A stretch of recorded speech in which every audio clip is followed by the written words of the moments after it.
This is the Good Neighbor Podcast, the place where local businesses and neighbors come together.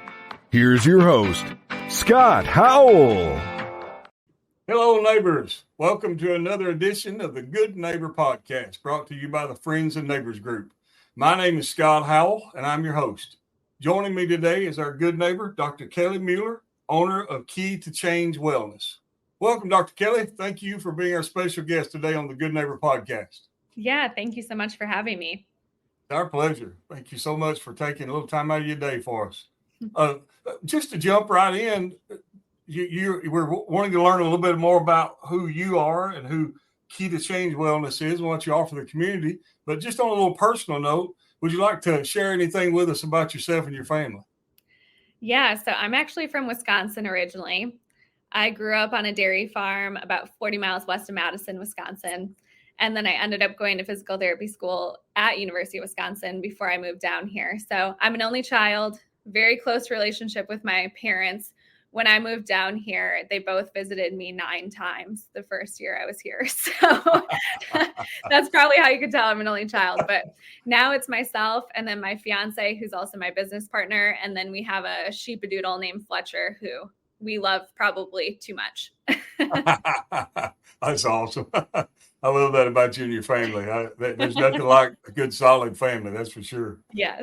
So tell us about your business, Key to Change Wellness. Who is that, and what does it offer the community? Yeah, so I'm a physical therapist by training, and then my partner is a chiropractor.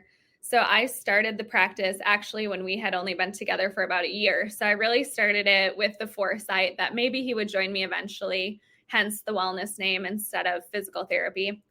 And I really started the practice after working for a variety of private practice settings where I was gradually expected to see more and more people for less and less time and seeing that quality of care start to diminish.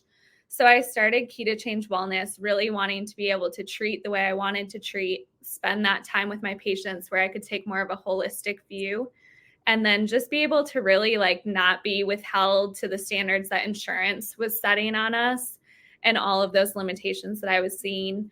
And then it's kind of grown to be not just a standalone clinic where both my fiance and I practice out of, but he actually had a safety and risk prior career. And I actually have a health education background. So we took that preventative side, and we also offer on-site corporate wellness. So we go into companies and offer an array of services that really seeks to help them improve their retention, recruit good talent, reduce their work comp recordable injuries, and really just keeping the employees happy and healthy.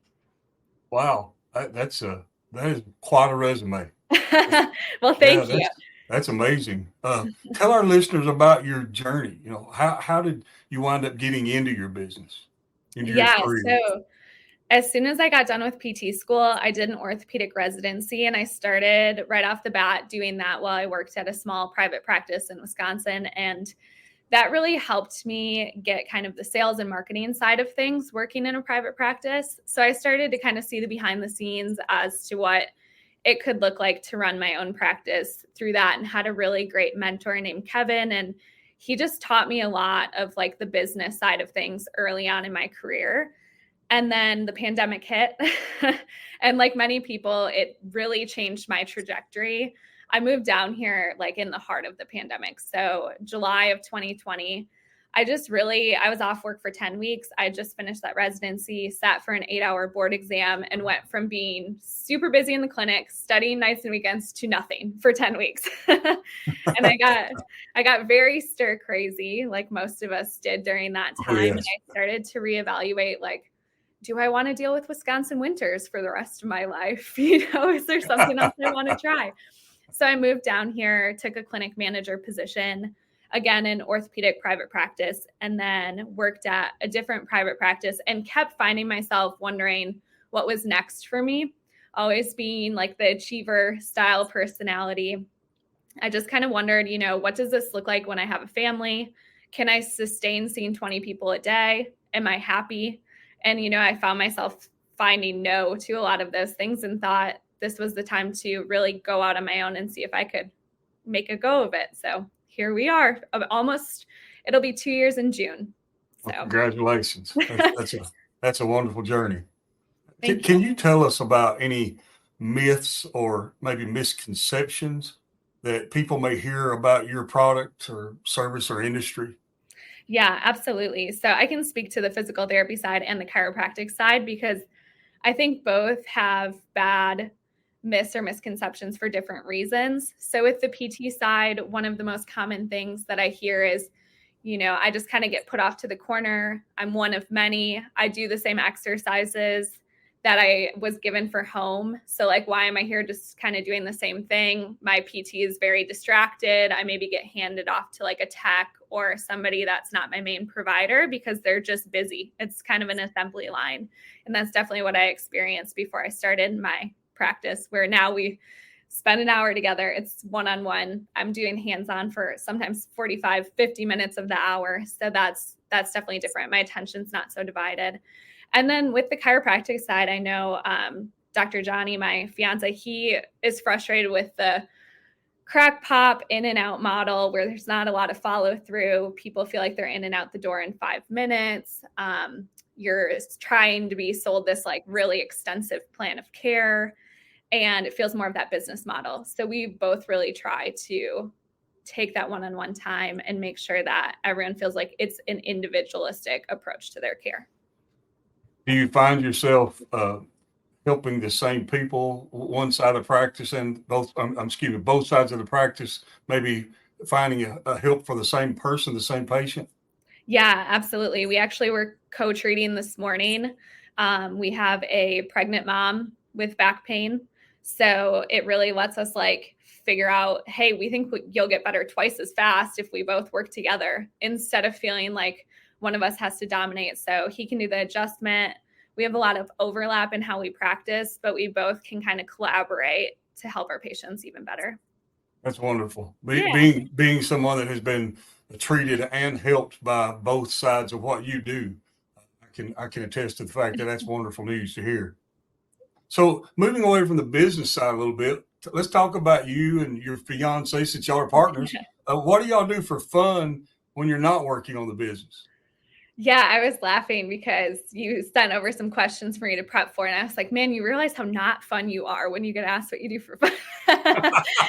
No, but we, with our dog, I mean, we love taking him for hikes or just playing with him. And then planning a wedding is taking a lot of my attention right now. But we both have dabbled in the kickball scene here in Chattanooga. So I play kickball from like March until October. It's a way bigger thing around here than it was in Wisconsin, but that's a really fun social thing. We're both like sports backgrounds. We love watching sports. So being able to kind of stay in that realm is our fun these days. I love kickball. I haven't played in years, but I used to love it. It's a good time, that's for sure. Can you describe one hardship or life challenge that you rose above and can now say, because of that challenge, that you are better or maybe stronger for it? Yeah, absolutely. I feel blessed to say that I haven't encountered a ton of like very traumatic experiences in my life. I know people have been through much harder hardships. I guess the one that comes to mind for me personally is when I moved here, I knew no one. I brought my dog. I came down myself, did my interviews, toured one apartment complex, kind of checked out the area. And then when I moved here, I just was hoping it all worked out and told myself I'll give it a year. And I'm glad I gave myself that timeline because the first 6 months was very tumultuous between not having a good experience work-wise, needing to move apartments for safety reasons, and it just being really, at one point I said, I think the city's trying to eject me. Maybe I should go back to Wisconsin. But I stuck it out, and I met my fiance and we have this practice now. And I just think like, wow, if I wouldn't have moved, and if the pandemic wouldn't have happened, like I really think my life would look totally different. So that's been a huge hurdle to overcome and kind of see the other side now. Looking back, it's like, wow, what a change. That's a great story. Chattanooga is a wonderful city overall, and it is a wonderful place. So yeah, absolutely. There's a lot to love about this city. Well, what's one thing that you wish our listeners could know about your business? If you could just put something out there and that the public just don't know unless you tell them? What would that be? I would say, even if you've had, whether it's a good or a bad experience with physical therapists or a chiropractor, know that we're not all the same. We see a lot of people that really feel like they've tried everything, and we love to be like a fresh approach. Even if some of the things that somebody's tried, I do myself, I can take a different approach and combination of tools to help them. So, if you're feeling like maybe you have tried everything or you need kind of fresh eyes on something, there are people out there that might be a better fit for you. Okay. Yeah. Well, thank you for sharing that with us. That's a good thought process. So if somebody wanted to contact Key to Change Wellness, how would they contact you, whether it be by phone or on the internet or your address, or how would they contact you? Yeah. So we're in the heart of downtown Chattanooga. Our clinic is. We allow for online scheduling at keytochange.wellness, all spelled out.com. We also offer free calls. So we really want people to feel confident before they come in and see us. So both Johnny and I offer free calls. And then on Instagram, K2C Wellness is a good place to kind of follow us and see what we're up to. Our phone number is 423-822-8824. So really whatever way is easiest. We know a lot of people don't like to pick up the phone these days. So online scheduling is always nice to have. It depends on what age range you fall in. That's why I rattled them all off. I figured I'd give the options. Yeah. Some of us prefer the phone. So, yeah, exactly. And just to clarify, when you say y'all do free calls, can you get a little bit more in depth about that and help us to understand what you mean? Yeah, so we do free, they're called strategy calls. The goal is really, sometimes people don't know which one of us they want to see, if either. So it gives you a chance to kind of work through that and talk about your problem, because sometimes people don't know, do I need imaging first? A lot of times the answer is no. We like to see them first, but it gives them a chance to get all of their questions answered. So then if they decide to go ahead with that initial evaluation, it can be really focused on the problem and not all of the logistical questions that come with starting with a new practice. Okay. Well, thanks for clarifying that. I wasn't sure what that meant. So might be some other people out there that wonder what that meant. So thank you for that. Yeah, absolutely. Well, it has been a pleasure meeting you and Key to Change Wellness, and sorry we wasn't able to meet your partner, your fiance, but I know anyone who needs one of those free calls, either Dr. Kathy or Dr. What did you say his name was? Dr. Johnny. Dr. Johnny or Dr. Kathy, either one is there to help you out. And so thank you so much, Dr. Kelly, for taking time out to be with us today. Yeah, thank you for having me. It's been fun. It has been our distinct pleasure. It's been a lot of fun. And as to close the program out to all the good neighbors of the greater Chattanooga area, after meeting Dr. Kelly and learning more about Key to Change Wellness, we hope you'll take a moment to consider all they have to offer and remember them when you need or want their services. Before ending this episode, I'd like to thank you all for taking time out of your day to visit with us at the Good Neighbor Podcast. Always remember to support the locally owned and operated businesses of the greater Chattanooga area. This is Scott Howell of the Friends and Neighbors Group. Everyone go out and make this a remarkable day. Thank you for listening to the Good Neighbor Podcast. To nominate your favorite local businesses to be featured on the show, go to gnpcleveland.com. That's gnpcleveland.com or call 423-380-1984.